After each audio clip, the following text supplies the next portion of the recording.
না, ঠিক না? এক শ্রেণীর মানুষ আছে না, এই ভালো মানুষগুলো যারা সত্যের কথা বলে, ইনসাফের কথা বলে, কোরআনের কথা বলে, হাদিসের কথা বলে, মানবতার কথা বলে, হকের কথা বলে, এই তাদের অপরাধ, আর কোনো অপরাধ নাই। আল্লাহ পাক কোরআন কারীমে বলেন, ওয়া মা নাকামু মিনহুম ইল্লা আইয়ুমিনু বিল্লাহিল আজিজিল হামিদ। ঈমানদার মুমিন যারা, তাদের আর কোনো অপরাধ নেই, তাদের অপরাধ একটাই, তারা মহান পরাক্রমশালী প্রশংসিত রব্বুল আলামিনের উপর ঈমান এনেছে, এইটাই তাদের অপরাধ। এবং রব আল্লাহ পাক এবং তার রাসূলের কথাগুলো, হকের কথা বলো, সত্যের কথা বলো, ইনসাফের কথাগুলো তারা বলে, এটাই তাদের অপরাধ। আল্লাহর কথা, রাসূলের কথা বলবে, এটাই তাদের অপরাধ। এছাড়া আর তাদের কোনো অপরাধ নাই। এই জন্যই তাদের উপর অত্যাচার, জুলুম, নির্যাতন করা হয়। নবী আমার বললেন, শোনো সাহাবীরা, আমি দুনিয়াবাসীর জন্য বদদোয়া করার জন্য আসি নাই, আমি দুনিয়াবাসীর জন্য প্রেরিত হয়েছি রহমত হিসেবে, রহমাতুল লিল আলামিন হিসেবে। কন্যা সুবহানাল্লাহ। দুনিয়াবাসীর জন্য আল্লাহ পাক এই সৃষ্টির জন্য রসুলকে রহমত করে প্রেরণ করেছেন। আর যারা নবীকে পেল, দ্বীনকে পেল, কোরআনকে পেল, তারা যেন আল্লাহর প্রশংসা করে, আল্লাহর প্রশংসায় খুশি হয়ে যায়। ওই খুশিটা আল্লাহ পাকের কাছে দুনিয়ার সকল সম্পদ থেকে উত্তম। জোরে কন্যা সুবহানাল্লাহ। তাহলে আমরা বুঝতে পারলাম, নবীর আগমনে ঈমানদার মুমিন যারা, নবীর মিলাদুন নবীতে, রসুলের আগমনে তারা খুশি হবে। এই খুশির জন্যই বলা হয় ঈদে মিলাদুন নবী। কথা হলো, পারিভাষিক অর্থে হলো ঈদ দুটা, ঈদুল ফিতর, ঈদুল আজহা।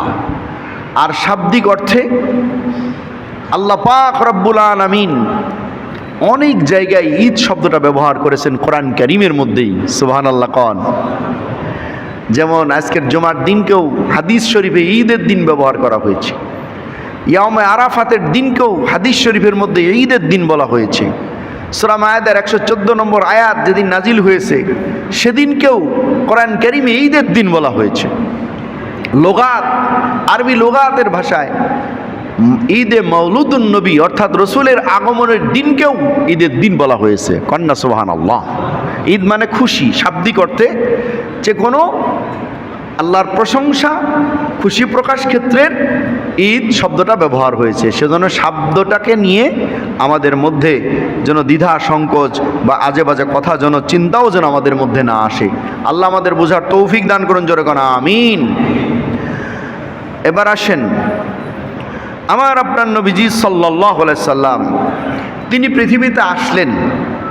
আসার পরে সংবাদটা, সুয়াইবা দাসীর দুধ পান করেছেন 7 দিন। ওই সময় আরবের প্রচলন ছিল যে দাসীদের আহ্বান করলেন, ও মক্কাবাসীরা, তোমরা আসো, এখানে আসো, একত্রিত হয়ে যাও। মক্কার লোকের একত্রিত হয়ে গেল আর বলল, আমাদের আলামিন, তোমার কি হয়েছে বলো, তুমি কি বলবা বলো। তখন আমার নবীজি বললেন, ও মক্কাবাসীরা, আমি যদি তোমাদেরকে বলি পাহাড়ের অপর পার, কেননা তুমি তো জীবনে কোনোদিন মিথ্যা কথা বলো নাই, তোমাকে আমরা আলামিন বলে বিশ্বাস খেতাব দিয়েছি। আমার নবীজি বললেন, শোনো মক্কাবাসীরা, আল্লাহ রাব্বুল আলামিন তোমাদের জন্য আমাকে রাসূল হিসেবে প্রেরণ করেছেন। আর আল্লাহর পক্ষ থেকে ওহী প্রেরণ করা হয়েছে।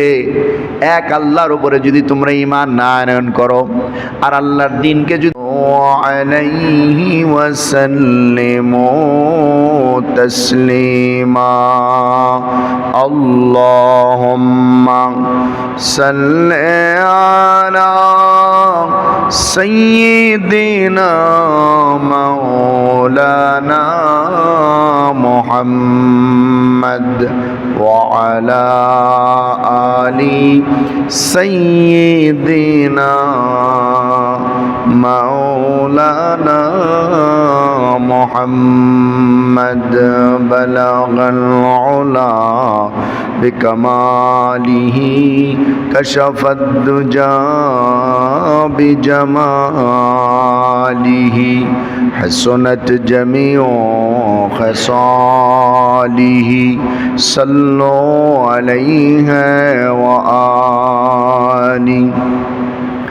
ہونا ہے پھول تو بلبل کا ترنم بھی نہ ہو چمن دہر میں کلیوں کا تبسم بھی نہ ہو بلغ العلا بکمالی کشف الدجا بجماله حسنت جميع خصاله صلوا عليه وآله نسیم جانب بطخاں گجھر کن جاہو عالم محمد را خبر کن بلغ العلا بکماله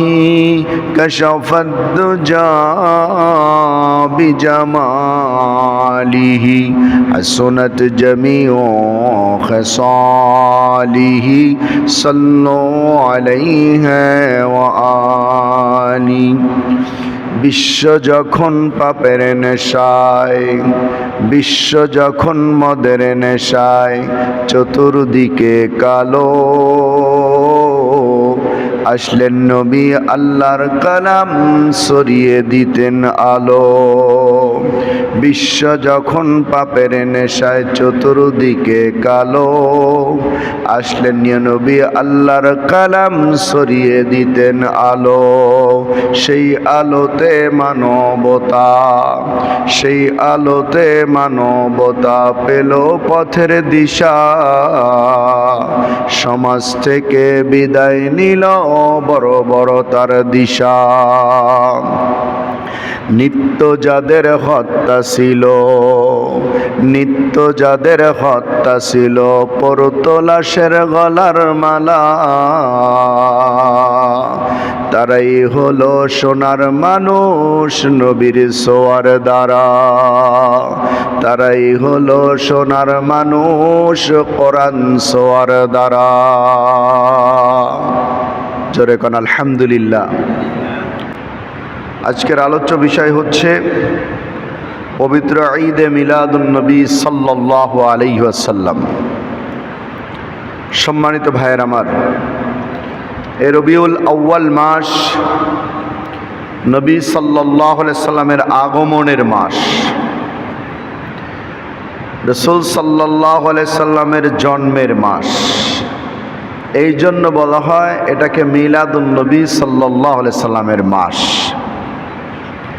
আর এই মাসে রসুলের আগমন শুনে আগমনের সময় বা আগমন হওয়ার পরে তাম মাখলুকাত সমগ্র সৃষ্টিরাজি খুশি প্রকাশ করেছিলেন, আনন্দ করেছিলেন, খুশির হিল্লোল বয়ে গিয়েছিল। এই জন্য আরবি লোগাতের ভাষায় বলা হয় নবীর আগমনকে ঈদ বলা হয়েছে, যে রাসূল সাল্লাল্লাহু আলাইহি সাল্লামের আগমনে খুশি প্রকাশ করা। এই জন্য ঈদে মিলাদুন নবী শব্দটা ব্যবহার করা হয়েছে। আমার আপনার নবীজি যখন পৃথিবীতে আসেন, বিশ্ব শয়তান মিস্টার ইবলিস, অভিশপ্ত শয়তান, সে 4 দিন খুব কান্নাকাটি করেছিল। 4 দিন।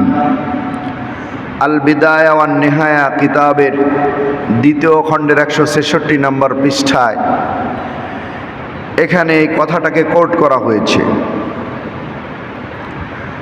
আমার প্রিয় ভাইয়েরা, রেওয়ায়াতটা এরকম, ইন্না ইবলিস রানা আরবা'নাতি হিনা লুইনা ওয়া হিনা উহবিতা ওয়া হিনা ওয়ালিদা রাসূলুল্লাহ সাল্লাল্লাহু আলাইহি সাল্লাম ওয়া হিনা উনজিলাত সূরাতুল ফাতিহাতা। মিস্টার ইবলিস, বিশ্ব শয়তান, যার কুমন্ত্রণায় মানুষগুলো জাহান্নামের আসামি হয়ে যায়। সে হলো মানবতার দুশ্মন, সে হলো মুমিনদের দুশ্মন, সে হলো হকের দুশ্মন, মিস্টার ইবলিস। সে 4 দিন উচ্চ আওয়াজে চিল্লাই চিল্লাই কাঁদছিল। ইয়াদ রাখবেন, 1 নম্বর হলো যেদিন তাকে জান্নাত থেকে বিতাড়িত করা হয়, অভিশপ্ত ইবলিস, তাকে জান্নাত থেকে বের করে দেওয়া হয়, অর্থাৎ অভিশপ্ত করা হয়। যখন আল্লাহর হুকুম, আল্লাহ পাক বললেন তোমরা আদমকে সেজদা করো, সে বলেছিল না আমি সেজদা করব না, আমি আগুনের তৈরি, সে মাটির তৈরি। আগুনের ধর্ম উপরে ওঠা, মাটির ধর্ম নিচে নামা। উপরে যে ওঠে সে নিচের লোকের সেজদা করতে পারে না। আল্লাহর অর্ডারকে ডিনাই করার কারণে, অবজ্ঞা করার কারণে আল্লাহ পাক বললেন দূর হয়ে যা মালাউন ইবলিস, তুই দূর হয়ে যা। এই অভিশপ্ত যখন হলো তখন সে কান্না করেছিল। তারপরে 2 নম্বর হলো তখন তাকে জান্নাত থেকে, জান্নাতি পরিবেশ থেকে বিতাড়িত করে দেওয়া হয়, তখন সে কান্না করেছিল। তারপরে সবচেয়ে বেশি কান্না করেছিল, কেঁদেছিল ইবলিস যখন, যেই সময়ে আমার আপনার নবী রাহমাতুল্লিল আলামিন নবীজি, শ্রেষ্ঠ নবী, বিশ্ব নবী, আখিরি জামানার পয়গম্বরদের সেরা আশরাফুল আম্বিয়া, তিনি যেদিন জন্মগ্রহণ করেছিলেন সেই দিন সবচেয়ে বেশি কাঁদছিল। আর একটা দিন কান্না করেছিল, সূরা ফাতিহা পূর্ণাঙ্গ সূরা যেদিন নাজিল হয় সেদিন কান্না করেছিল। এর থেকে কোট করা হয় এমনভাবে, যারা ঈদে মিলাদুন নবী বা রসুলের আগমনের কথা শুনে আজে বাজে কথা বলে, তাদের আমলটা মিস্টার ইবলিস শয়তানের সাথে মিলে যায়। কথা কি বোঝা গেছে? মিস্টার ইবলিস যেমন রসুলের আগমনে, রসুলের জন্মে, রসুলের মিলাদে কান্না করছিল, তো যতদিন কিয়ামত পর্যন্ত উম্মতে মুহাম্মাদি মুমিন তারা রসুলের মিলাদের কথা শুনলেই তাদের মনে আনন্দ লাগবে, কেননা গোটা সৃষ্টি জগৎ আনন্দিত হয়ে গেছিল রসুলের আগমনে। জোরে কন সুবহানাল্লাহ।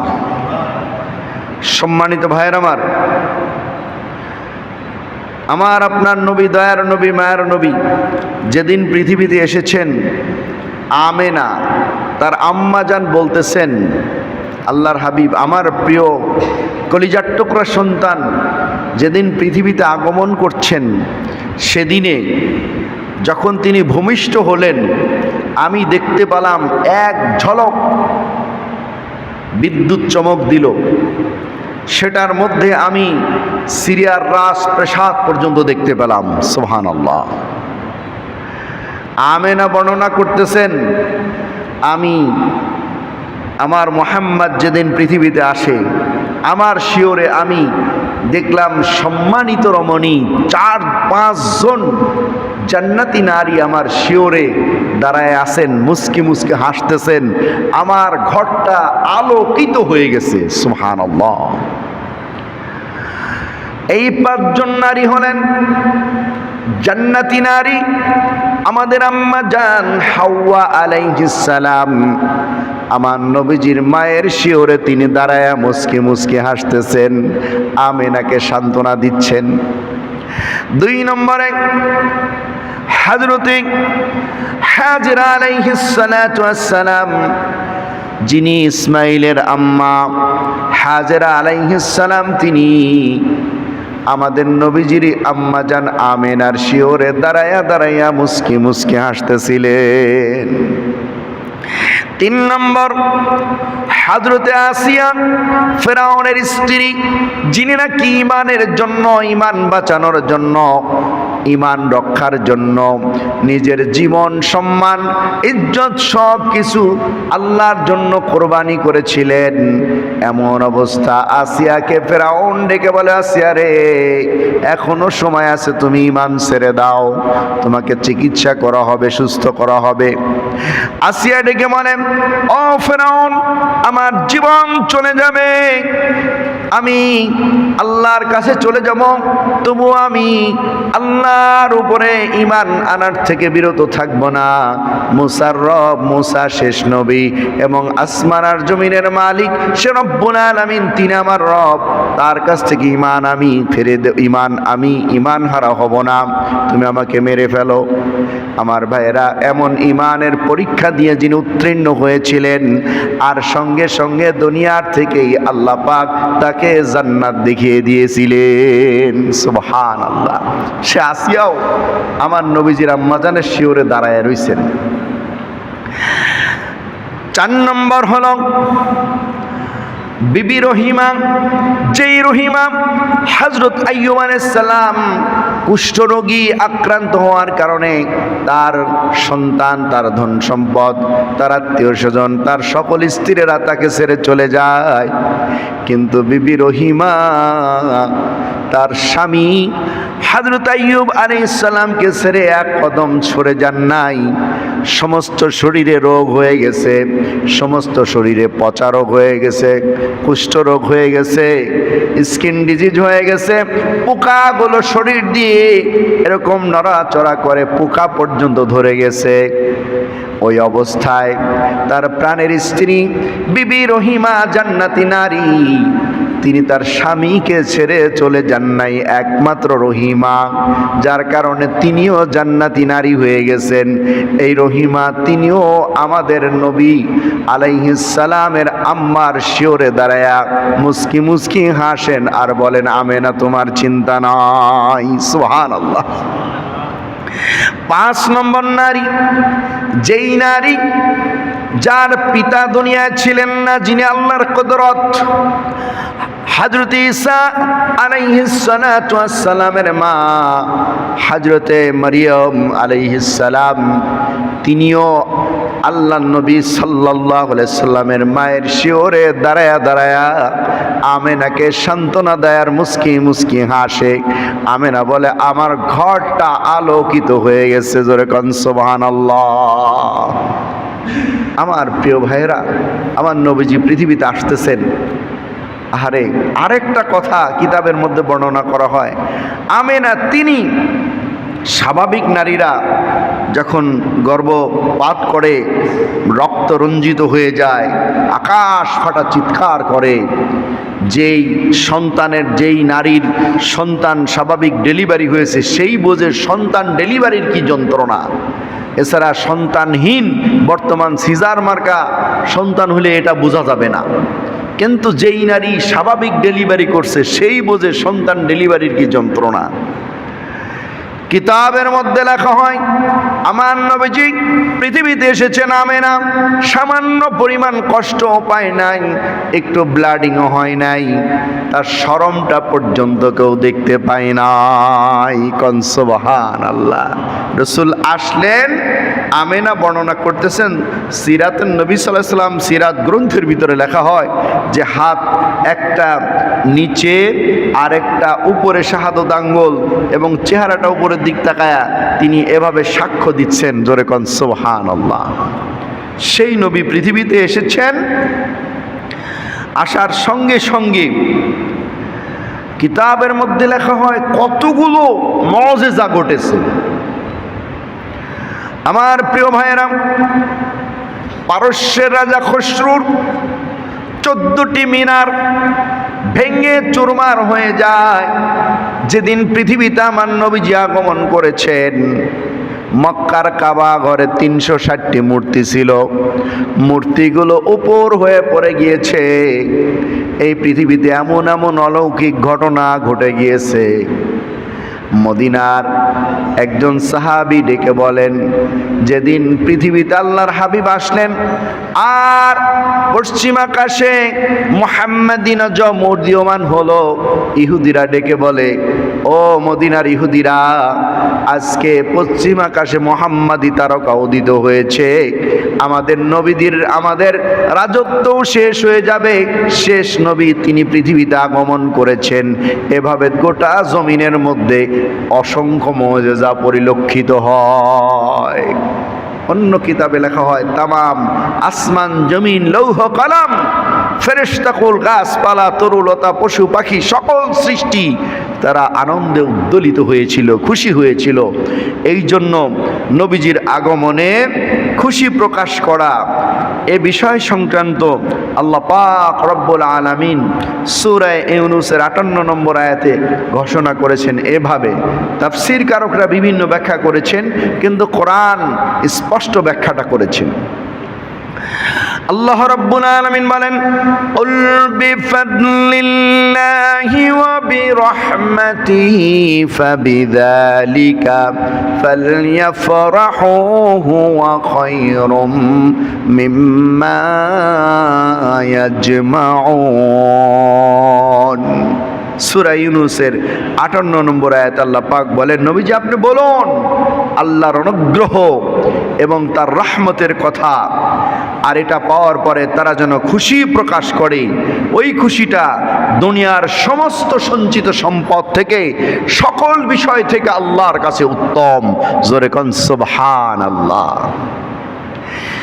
এই আয়াতের তাফসীরে দুররে মনসুর এর 4th খণ্ড 330 নম্বর পৃষ্ঠার মধ্যে রাইসুল মুফাসসিরিন তাফসীর জগতের সম্রাট হযরতে প্রখ্যাত সাহাবী আব্দুল্লাহ ইবনে আব্বাস রাদিয়াল্লাহু তাআলা আনহু তিনি বর্ণনা করেন, ফাদলুল্লাহিল ইলমু ওয়া রাহমাতুহু মুহাম্মদ সাল্লাল্লাহু আলাইহি ওয়াসাল্লাম। ফাদলুল্লাহিল ইলমু, ফাদল শব্দ দ্বারা ইলম জ্ঞান তথা কোরআন বোঝানো হয়েছে, আর রহমত দ্বারা আমার আপনার নবীজি রাহমাতুল লিল আলামিন নবীজি মুহাম্মদ সাল্লাল্লাহু আলাইহি সাল্লামকে বোঝানো হয়েছে। কোন সুবহানাল্লাহ। এলো সাহাবীর তাফসীর। আর কোরআন আমার আপনার নবীজিকে রাহমাতুল লিল আলামিন বলেছেন। কোন সুবহানাল্লাহ।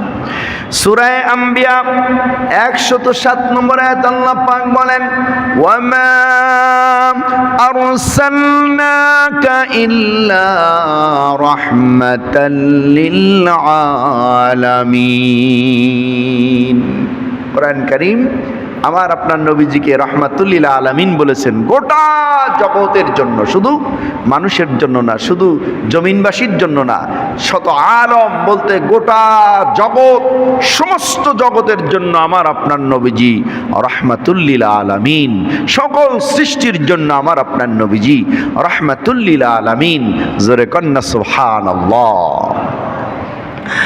আমার ভাইয়েরা, যখন কাফের বেঈমানরা আমার নবীজিকে এই দিন কায়েমের জন্য, দিন প্রচারের জন্য তারা বিদ্রোহ করলো নবীজির উপরে, এবং যারা ঈমান এনেছিল তাদের উপরে অত্যাচার, জুলুম, নির্যাতন, নিপীড়ন করা শুরু করে দিল, তখন সাহাবায়ে কেরাম বললেন, ইয়া রাসূলুল্লাহ আপনি আল্লাহর কাছে ওদের জন্য একটু বদদুয়া করে দেন, আপনি চাইলেই তো আল্লাহ পাক ওদেরকে শায়েস্তা করে দিবে। আমার নবীজি সাল্লাল্লাহু আলাইহি সাল্লাম তিনি বললেন, হাদিস কোট করা হয়েছে, আন আবি হুরায়রা রাদিয়াল্লাহু তাআলা আনহু قال قيل يا رسول الله صلى الله عليه وسلم ادعو على المشركين قال إني لم أبعث لعانا وإنما بعثت رحمة। মুসলিম শরীফের মধ্যে হাদিস খানা বর্ণনা করা হয়েছে। সাহাবীরা বললেন, আপনি মুশরিকদের জন্য একটু বদদুয়া করেন, কেননা তারা খামাখা আমাদের উপর অত্যাচার, জুলুম, নির্যাতন করে। কোনো অপরাধ নাই, আমরা মুসলমান, আমরা ইমানদার, তাই আমাদের উপরে জুলুম নির্যাতন করে। সম্মানিত ভাইয়ের আমার, কিয়ামত পর্যন্ত এক শ্রেণীর দুষ্ট প্রকৃতির মানুষ আছে যারা মুমিনদের উপরে, ইমানদারদের উপরে জুলুম নির্যাতন করবে। ওই ইমানদারদের কোনো দোষ থাকবে না, অপরাধ থাকবে না। ওই ইমানদাররা দুর্নীতিবাজ হবে না, ওই ইমানদাররা সন্ত্রাসও করবে না, ওই ইমানদাররা সংঘাতেও যাবে না। তাদের অপরাধ একটাই, তারা আল্লাহর কথা বলে, রসুলের কথা বলে, কোরআনের কথা বলে, হাদিসের কথা বলে, ন্যায়ের কথা বলে, সত্যের কথা বলে। এই জন্যই তাদের উপরে দুশ্মনী করে। কথা বলেন ঠিক কিনা? ঠিক না? এক শ্রেণীর মানুষ আছে না? এই ভালো মানুষগুলো যারা সত্যের কথা বলে, ইনসাফের কথা বলে, কোরআনের কথা বলে, হাদিসের কথা বলে, মানবতার কথা বলে, হকের কথা বলে, এই তাদের অপরাধ, আর কোনো অপরাধ নাই। আল্লাহ পাক কোরআন কারীমে বলেন, ওয়া মা নাকামু মিনহুম ইল্লা আইয়ুমিনু বিল্লাহিল আজিজিল হামিদ। ঈমানদার মুমিন যারা, তাদের আর কোনো অপরাধ নেই, তাদের অপরাধ একটাই, তারা মহান পরাক্রমশালী প্রশংসিত রব্বুল আলামিনের উপর ঈমান এনেছে, এইটাই তাদের অপরাধ। এবং রব আল্লাহ পাক এবং তার রাসূলের কথাগুলো, হকের কথা বলো, সত্যের কথা বলো, ইনসাফের কথাগুলো তারা বলে, এটাই তাদের অপরাধ। আল্লাহর কথা, রাসূলের কথা বলবে, এটাই তাদের অপরাধ। এছাড়া আর তাদের কোনো অপরাধ নাই। এই জন্যই তাদের উপর অত্যাচার, জুলুম, নির্যাতন করা হয়। নির্যাতিত হয়ে সাহাবীরা বললেন, হুজুর আপনি একটু দোয়া করেন, এই দুষ্ট লোকদের জন্য আল্লাহর পক্ষ থেকে শায়েস্তা হয়ে যায়। নবী আমার বললেন, শোনো সাহাবীরা, আমি দুনিয়াবাসীর জন্য বদদোয়া করার জন্য আসি নাই, আমি দুনিয়াবাসীর জন্য প্রেরিত হয়েছি রহমত হিসেবে, রহমাতুল লিল আলামিন হিসেবে। কন্যা সুবহানাল্লাহ। দুনিয়াবাসীর জন্য আল্লাহ পাক এই সৃষ্টির জন্য রসুলকে রহমত করে প্রেরণ করেছেন। আর যারা নবীকে পেল, দ্বীনকে পেল, কোরআনকে পেল, তারা যেন আল্লাহর প্রশংসা করে, আল্লাহর প্রশংসায় খুশি হয়ে যায়। ওই খুশিটা আল্লাহ পাকের কাছে দুনিয়ার সকল সম্পদ থেকে উত্তম। জোরে কন্যা সুবহানাল্লাহ। তাহলে আমরা বুঝতে পারলাম, নবীর আগমনে ঈমানদার মুমিন যারা, নবীর মিলাদুন নবীতে, রসুলের আগমনে তারা খুশি হবে। এই খুশির জন্যই বলা হয় ঈদে মিলাদুন নবী। কথা কি বোঝা গেছে? আল্লাহ আমাদের হেদায়েত দান করুন, জোরে কোন আমিন। আরেকটু ক্লিয়ার করে দিই, সেটা হলো পারিভাষিক অর্থে হলো ঈদ দুটা, ঈদুল ফিতর, ঈদুল আজহা। আর শাব্দিক অর্থে আল্লাহ পাক রব্বুল আলামিন অনেক জায়গায় ঈদ শব্দটা ব্যবহার করেছেন কোরআন কারীমের মধ্যেই। সুবহানাল্লাহ কন। যেমন আজকের জুমার দিনকেও হাদিস শরীফে ঈদের দিন ব্যবহার করা হয়েছে। ইয়াউমে আরাফাতের দিনকেও হাদিস শরীফের মধ্যে ঈদের দিন বলা হয়েছে। সূরা মায়েদার 114 নম্বর আয়াত যেদিন নাজিল হয়েছে, সেদিনকেও কোরআন কারীমে ঈদের দিন বলা হয়েছে। লোগাত, আরবি লোগাতের ভাষায় ঈদে মাউলুদুন নবী অর্থাৎ রসুলের আগমনের দিনকেও ঈদের দিন বলা হয়েছে। কন্যা সুবহানাল্লাহ। ঈদ মানে খুশি, শাব্দিক অর্থে যে কোনো আল্লাহর প্রশংসা, খুশি প্রকাশ ক্ষেত্রের ঈদ শব্দটা ব্যবহার হয়েছে। সেজন্য শব্দটাকে নিয়ে আমাদের মধ্যে যেন দ্বিধা, সংকোচ বা আজে বাজে কথা যেন, চিন্তাও যেন আমাদের মধ্যে না আসে। আল্লাহ আমাদের বোঝার তৌফিক দান করুন, জোরে কোন আমিন। এবার আসেন, আমার আপনার নবীজি সাল্লাল্লাহু আলাইহি সাল্লাম তিনি পৃথিবীতে আসলেন। আসার পরে সংবাদটা, সুয়াইবা দাসীর দুধ পান করেছেন 7 দিন। ওই সময় আরবের প্রচলন ছিল যে দাসীদের কাছ থেকে দুধ পান করবে। সেই প্রচলন অনুযায়ী 7 দিন সুয়াইবা, আবুল আহাবের দাসী, তার দুধ পান করছে। জন্ম হওয়ার পরে এটা ঘটনাটা বুখারীর মধ্যে এসেছে যে সুয়াইবা দাসী তিনি কি করলেন, আবুল আহাবের কাছে সংবাদ দিছে। আবুল আহাবের কাছে সংবাদ নিয়ে গেছে, আবুল আহাব, তোমার আব্দুল্লাহ ভাই, তোমার ভাইয়ের কলিজার টুকরা সন্তান পৃথিবীতে এসেছে। হ্যাঁ, টুকটুকে ফুটফুটে সন্তান এসেছে। এখন এই খুশির সংবাদ দেওয়ার কারণে আবুল আহাব কি করলো, সুয়াইবা দাসী, তুই আমার ভাতিজার সুসংবাদ দিলি, যা তোরে আমি মুক্ত করে দিলাম, তোকে আমি আর দাসী হিসেবে রাখবো না, তোকে স্বাধীন করে দিছি। আল্লাহু আকবার। আমার প্রিয় ভাইয়েরা, এই যে এতটুকু আল্লাহর হাবিব পৃথিবীতে আসছেন, আসার পরে আবুল আহাব খুশি হয়ে তার দাসীকে মুক্ত করে দিয়েছেন। এতটুকু আমলে আল্লাহ পাক এত খুশি হয়েছেন যে আবুল আহাব জাহান্নামের কীট, যে আবুল আহাবের বিরুদ্ধে স্বয়ং আল্লাহই বদদোয়া করেছেন, স্বয়ং আল্লাহ বদদোয়া করছেন আবুল আহাবের বিরুদ্ধে। সেটা কেমন? যখন আল্লাহ পাকের আয়াত নাজিল হয়ে গেল, আল্লাহ পাক বলেন ওয়া আনযির আশীরাতাকাল আকরাবিন। নবীজি আপনার নিকটতম যারা, আপনার গোত্র, আপনার প্রতিবেশী, তাদেরকে আল্লাহর দ্বীনের দাওয়াত দিন, তাদেরকে সতর্ক করুন, তাদের কাছে দাওয়াত পৌঁছাই দিন।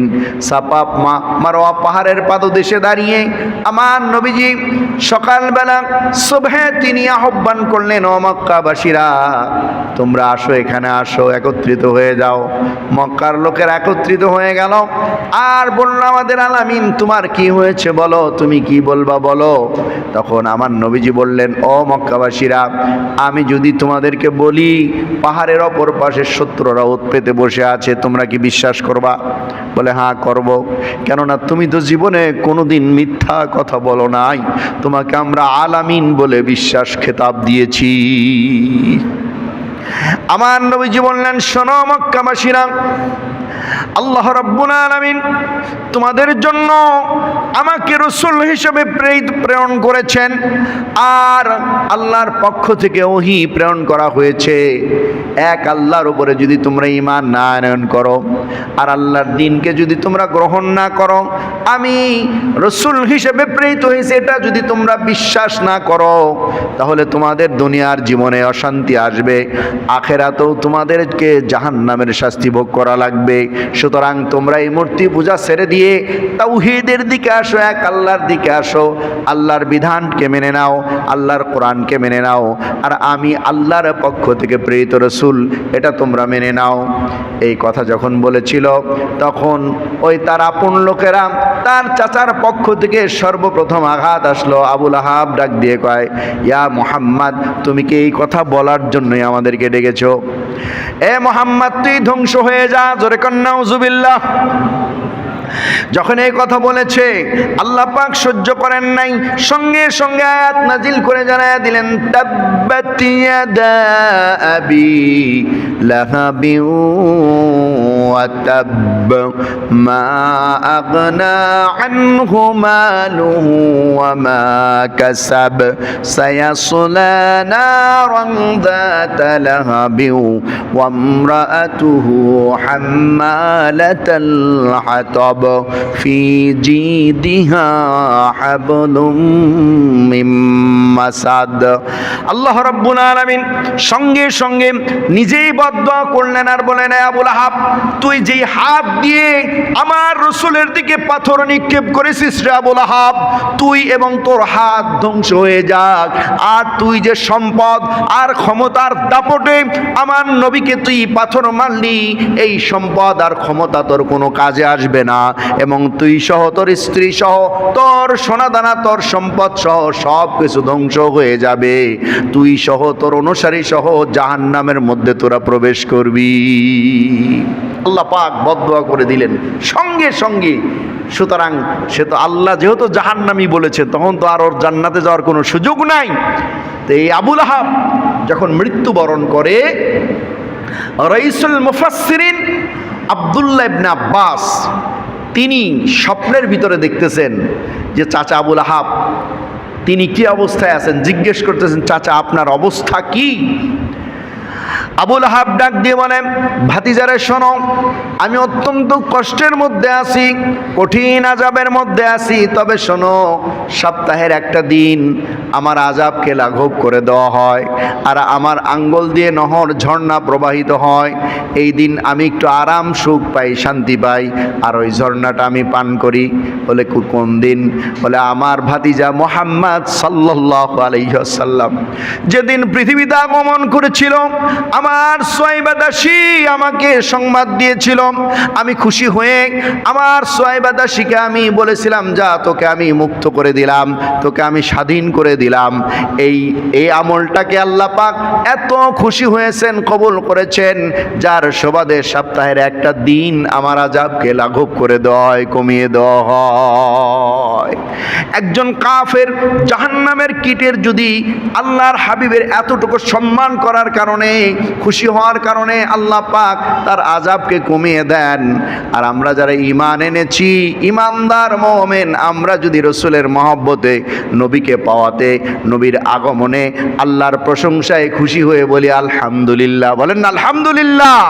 আমরা রাসূলের উম্মত হতে পেরেছি, আমরা শ্রেষ্ঠ নবী পেয়েছি, আমরা রাহমাতুল লিল আলামিন নবীজিকে পেয়েছি, যার দ্বিতীয় নেই এমন নবীকে আমরা পেলাম। আল্লাহ তোমার কাছে লাখ কোটি শুকরিয়া, তোমার কাছে শুকরিয়া জ্ঞাপন করি। সবাই বলুন আলহামদুলিল্লাহ। আল্লাহ পাক ইচ্ছা করলে এর বিনিময়ে আমাদের সমস্ত গুনাহ মাফ করে জান্নাত ফয়সালা করে দিতে পারেন। জোরে কন্না সুবহানাল্লাহ। সম্মানিত ভাইয়ের আমার রাসূল সাল্লাল্লাহু আলাইহি সাল্লাম তাকে লালন পালন করার জন্য তায়েফের নারী হালিমাতুস সাদিয়া, তিনি গরিব মানুষ ছিলেন। তো ওই সময় তায়েফ থেকে কিছু লোক মক্কায় আসতো, ধনী লোকদের সন্তানদেরকে নিয়ে যেত যে কোনো অর্থকরীর আশায়। তা হালিমা বলতেছেন যে আমার স্বামীকে বললাম আমাদের তো অর্থনৈতিক অভাব, তো চলো আমরা মক্কায় যাই, দেখি ধনী লোকের সন্তান পাই কি না। তা পরামর্শ করে মক্কায় প্রবেশ করলেন। তা ওদের বাহনটা দুর্বল ছিল। মক্কায় আসলেন, আসার পরে দেখলেন যে ওদের আগেই সব ধনী লোকের সন্তানগুলো অন্য যারা আসছিল তারা নিয়ে নিছে। এখন চিন্তা করলো যে আমরা তো ধনী লোকের সন্তান নিতে পারলাম না। এখন হঠাৎ করে শুনলেন এখানে একটা সন্তান আছে, তবে তার বাবা নাই, এতিম সন্তান, এতিম। এখন স্বামী স্ত্রী দুইজন আলোচনা করছেন যে তাহলে আমরা তো আর পাইলাম না, তা খালি হাতে ফিরে যাওয়ার চাইতে আমরা এই এতিম সন্তানটা নিয়ে যাই, হয়তো আল্লাহ এর ভিতরে আমাদের বরকত দিয়ে দিবেন। সুবহানাল্লাহ। যেই কথা সেই কাজ। হযরত হালিমা যখন আমেনার কলিজার টুকরা সন্তান মুহাম্মদ সাল্লাল্লাহু আলাইহি সাল্লামের চেহারার দিকে তাকালেন, এমন নূর চমকিত হলো, এত সুন্দর চেহারা, এত সুন্দর মুস্কি হাসি মুহাম্মদ সাল্লাল্লাহু আলাইহি সাল্লাম দিলেন। ওই হাসি দেখে, চেহারা দেখে হালিমাতুস সাদিয়ার হৃদয়ে স্পন্দন শুরু হয়ে গেল, হৃদয়ের মধ্যে এত মায়া, এত মহাব্বত তৈরি হয়ে গেল। হালিমা বলেন আমি ওই সন্তানকে কোলে নিলাম। কোলে নেওয়ার পরে আমার ওই সন্তানকে আমি স্তনের দুধ পান করাতে লাগলাম। আমার স্তনে দুধ ছিল না। কোলে নেওয়ার সঙ্গে সঙ্গে শরীরে মনে হয় শক্তি সঞ্চার হয়ে গেল, আমার দুই স্তন ভরে দুধ উৎপাদন হয়ে গেল। সুবহানাল্লাহ। দুধ পান করলেন, একটা দুধ পান করালাম, আরেকটা খাওয়াতে পারলাম না, আরেক দিকে দিতে গেলাম, নেয় না। ঘটনা কি বুঝতে পারলাম, এই সন্তানের কারণে আল্লাহ পাক মনে হয় আমাদের প্রবৃদ্ধি দান করবেন। ঘটনাক্রমে ওর যে নিজের সন্তান ছিল তাকে এক স্তনের দুধ পান করালেন, আর মুহাম্মদ সাল্লাল্লাহু আলাইহি সাল্লাম আরেকটা স্তনের দুধ পান করলেন। তাকে জোর করেও আরেকটা স্তনের দুধ পান করানো গেল না। তার মানে আমার আপনার নবীজি দুনিয়ায় আসার সর্বপ্রথম শুরুতেই তিনি ইনসাফ কায়েম করলেন যে আমি একা খাবো না, আমার ভাইদেরকে নিয়ে আমরা খাওয়াবো। সুবহানাল্লাহ। ইনসাফ তিনি শুরুতেই প্রতিষ্ঠিত করলেন। তারপরে হালিমাতুস সাদিয়া তিনি সন্তানকে নিয়ে গেলেন। বড় অনেক কথা, অনেক ঘটনা। নিয়ে যাওয়ার পরে যেই উটে দুর্বল উটে চড়লেন, সেই উটের পরে মুহাম্মদ সাল্লাল্লাহু আলাইহি সাল্লাম ওঠার সঙ্গে সঙ্গে উটের শক্তি যেন কোথা থেকে আসলো, উট যেন মোটা তাজা সেই শক্তিশালী উটের মতো রওনা করছে। সুবহানাল্লাহ। উট চলে গেল।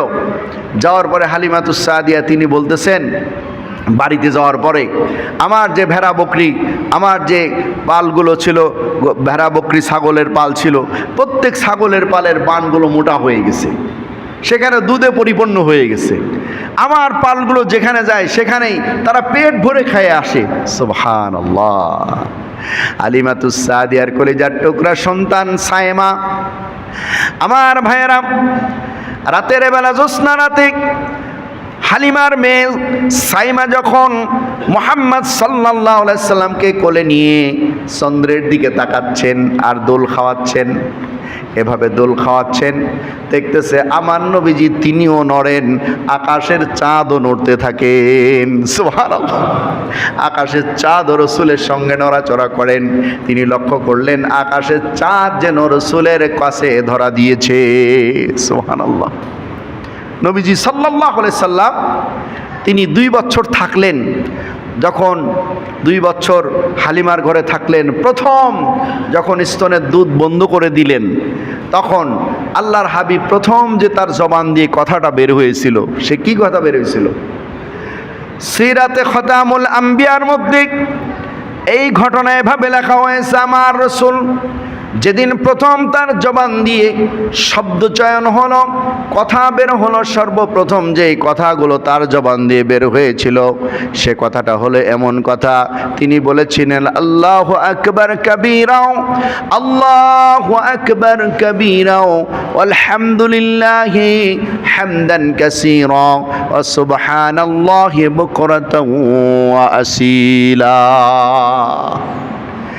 আল্লাহ রাব্বুল আলামিন তিনি সর্ববৃহৎ, সর্বমহান, আর তিনার প্রশংসা আমি বেশি বেশি করি, তার প্রশংসা সর্বোচ্চ।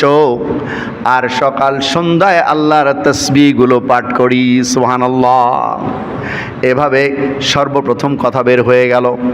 আমার নবীজিকে আল্লাহর হাবিব সাল্লাল্লাহু আলাইহি সাল্লামকে হালিমা তিনি 2 বছর পরে মক্কায় নিয়ে আসছেন।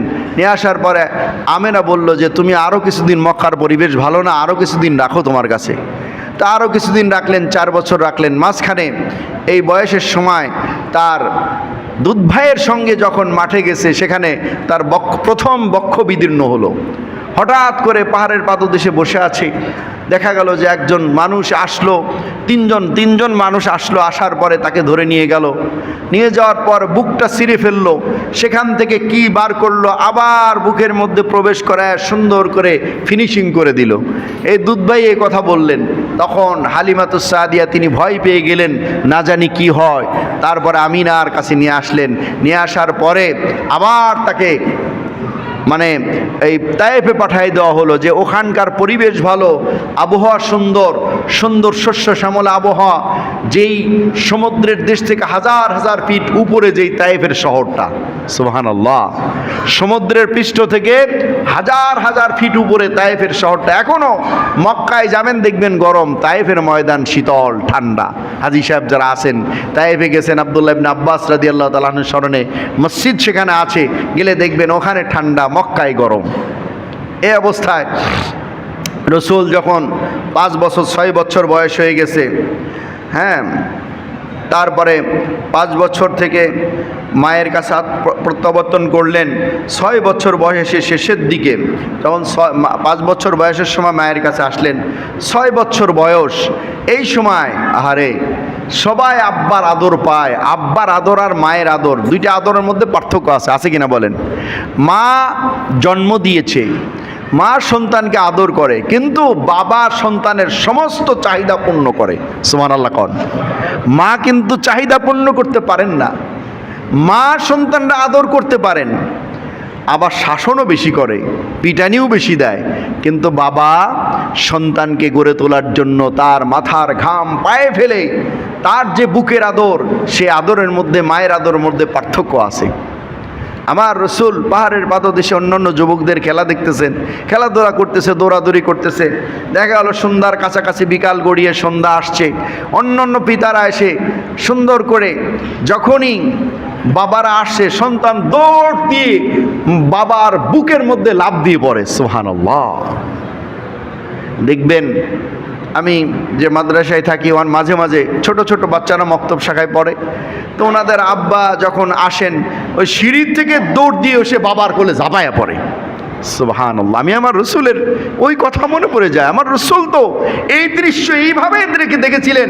অন্যান্য সন্তানের পিতারা আসছে, বাবার কোলে ঝাঁপিয়ে পড়েছে, আমার রসুল দাঁড়ায় আছে, তোর তো পিতা নাই, আব্বা তো নাই।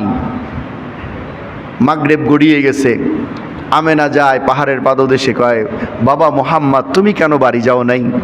তার আল্লাহ রসুল ডাক দিয়ে বলতেছেন, ইয়া আম্মা জান, অন্যান্য ছেলেদের তাদের বাবারা এসে তাদের কোলে নেয়, চুমা খায়, বুকে চড়ায় ধরে, আদর করে, আমার কি আব্বা নাই? আমার কি আব্বা আসবে না? তখন আমেনা বলে যে বাবা রে, তোমার আব্বা জীবনের তরে বিদায় নিয়ে চলে গেছেন। কোথায় আছেন? মদিনায় আছেন। আমার প্রিয় ভাইয়েরা, আম্মা জান অর্থাৎ আমার নবীজির মাতা তিনি সিদ্ধান্ত নিলেন সন্তানকে নিয়ে তিনি মদিনায় রওনা করবেন। আব্দুল মুত্তালিবের কাছে পারমিশন নিয়ে রওনা করলেন। ছোট্ট একটা কাফেলা নিয়ে রওনা করলেন, সঙ্গে উম্মে আইমান দাসীকে নিয়ে তিনি মদিনায় গেলেন। মদিনায় যাওয়ার পরে যখন সর্বপ্রথম আমার নবীজি 6 বছর বয়সের কিশোর, 6 বছর বয়সের শিশু কিশোর, তাকে যখন আব্বার কবরটা দেখানো হলো, মদিনার অদূরে আব্বার কবরটা দেখানো হলো, ইয়া মুহাম্মদ শোনো, এখানেই তোমার আব্বা চিরনিদ্রায় শায়িত আছেন। আমার রাসূল কবরের উপরে পড়লেন, শিশু নবী কবরের উপরে হাওমাও করে কান্না শুরু করলেন। আল্লাহ পাক তিনি রহমানুর রহিম, তিনি দৃশ্য দেখতেছেন। এবার জিবরাইল আমিন ডেকে বলে, ওই সন্তান শিশু মোহাম্মদ যদি এমন কথা বলতো, আল্লাহ আমার আব্বাকে ফেরত দাও, আমি তার চেহারা দেখব, আমি আল্লাহ সেই কাজটি করে দিতাম। সুবহানাল্লাহ। আব্বাকে আব্বা আব্বা বলে কাঁদছেন। আর ওখানে আব্বার সাথে মোলাকাত করলেন, খবরের সাথে মোলাকাত হলো। 1 মাসের উপরে তিনি মদিনায় থাকলেন।